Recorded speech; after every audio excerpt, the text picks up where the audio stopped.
It's 5 in the morning, we're chatting about DeepOnion. It is a crypto based off of TOR. So a lot of you guys are thinking about TOR and it's got some security flaws. Let's discuss that today. My name is Mike or Kubera, and if you haven't seen the previous video about DeepOnion, please make sure to check out the link down in the description below, heading you over to my other channel. Please subscribe because that's at 58,000 subscribers. So let's get into it.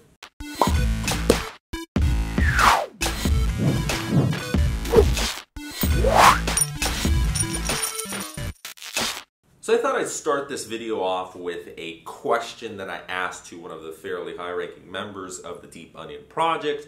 I don't know if he'd be comfortable with me sharing his name, so we're just going to proceed. I'm not going to read my full question, but how is DeepOnion anonymous when TOR is traceable? TOR exit nodes can be sniffed with relative ease from my understanding. Since running an exit node is relatively risky, it's paradoxical, but governments are more inclined to set up their own. Hence, they can monitor traffic coming out, and eventually you're able to figure out the proximity of who's using it. The government is able to.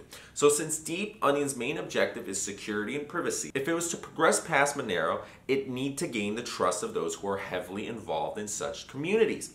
Many would raise questions about TOR, which I understand DeepSend should address, which I'm going to go a little bit further into that on another video, but it's not a perfect system and closely... Okay, so his response. TOR is not traceable unless the exit nodes are colluded. There's a list of exit nodes with good credit, so you're able to double check everything.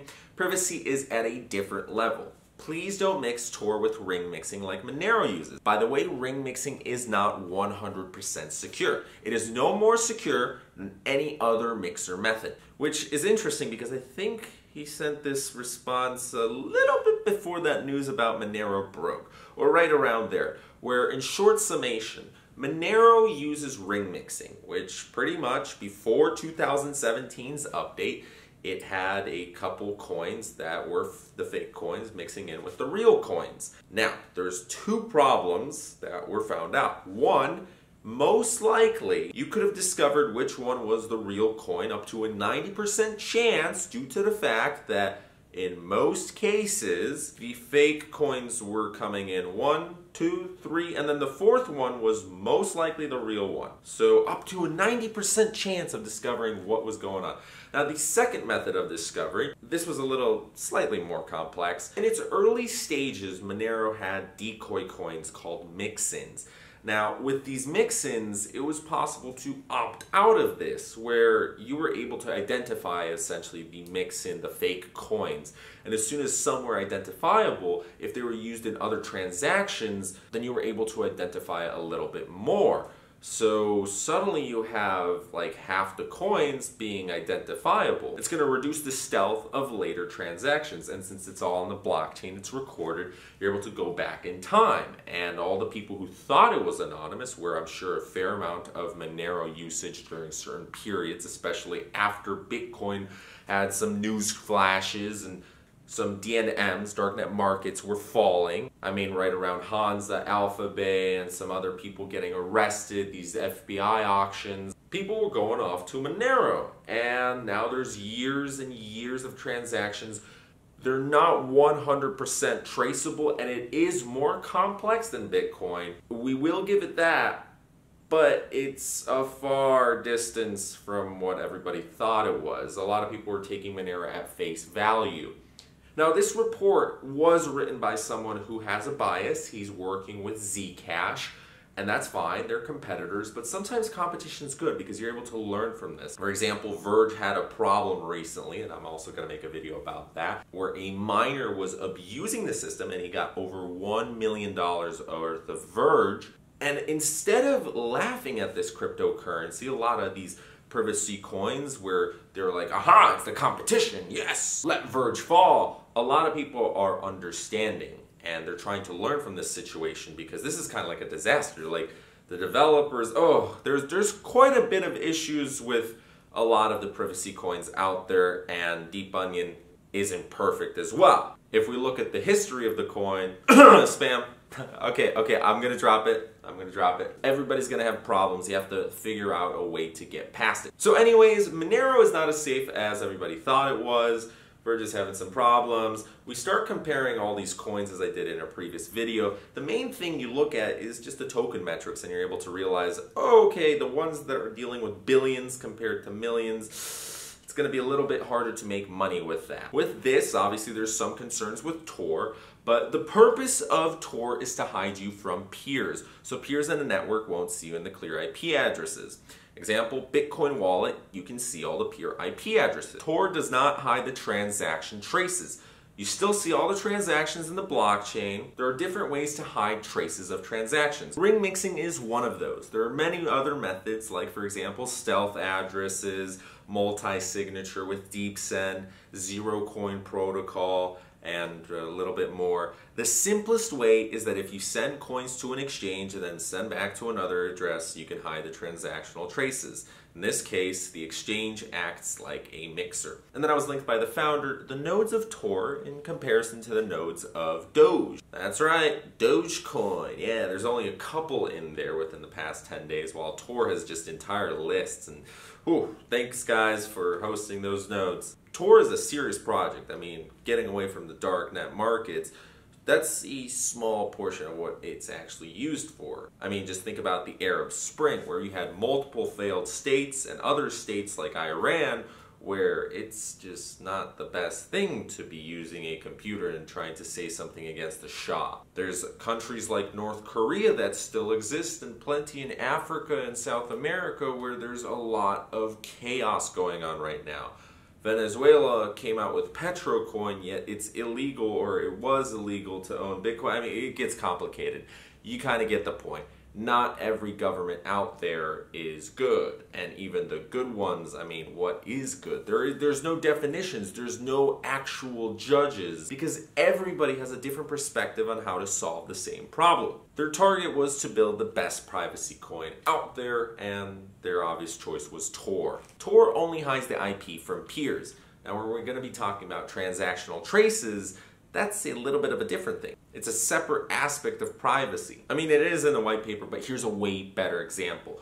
Thank you to Valley Crypto. He is a dear member to DeepOnion, and he's done some pretty good posts. So we are going to use this, where it's pretty much, if you can see this little graph, I know I have a dirty laptop, get used to it. There's 4 layers going downwards. The first one is TOR, then it goes down to zero knowledge protocol, so you just send some information and that's it. There's no other information leakage. Here we have DeepSend, which is pretty much the multi-signatures, and then everything ends in the deep vault. Dun dun dun. So there's 4 layers. It's like an onion. See, you peel back the layer. Doot, doot, doot. So for those who are concerned with TOR exit nodes, because the government is behind some of them, obviously, in operations, and it's risky to run one, so very few people are actually going to.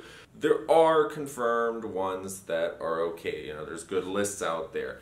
There is an interesting link that's going to be featured in the description as well. Deeper Road, as to TOR, if you check here, you'll see something is wrong.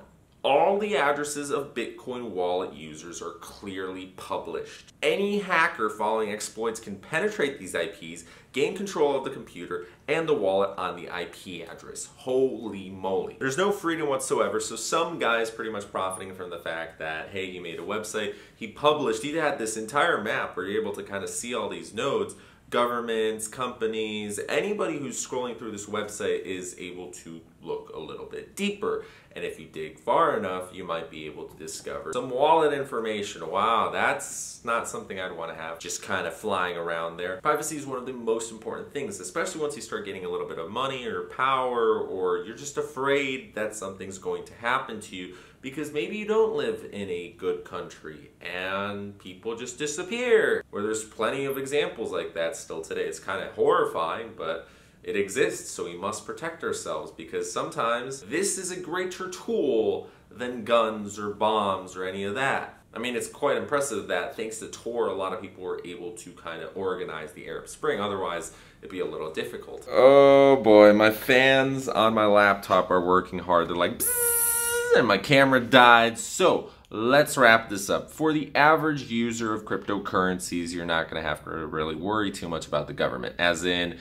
if you're not avoiding your taxes, if you're not doing anything super criminal, darknet, shady stuff, you're most likely going to be fine.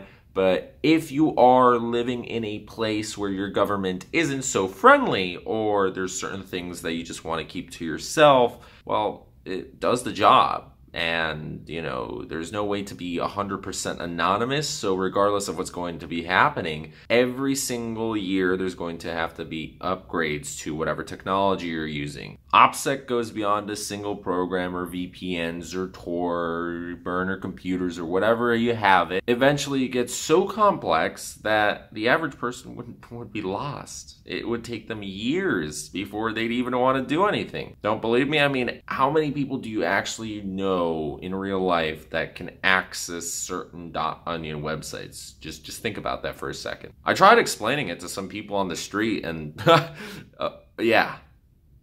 So at least DeepOnion's kind of packaging everything together, and for the people who want to get a little bit more technical, they can explore the different options. And of course, as we're advancing further, I'm sure the technology will go along with it.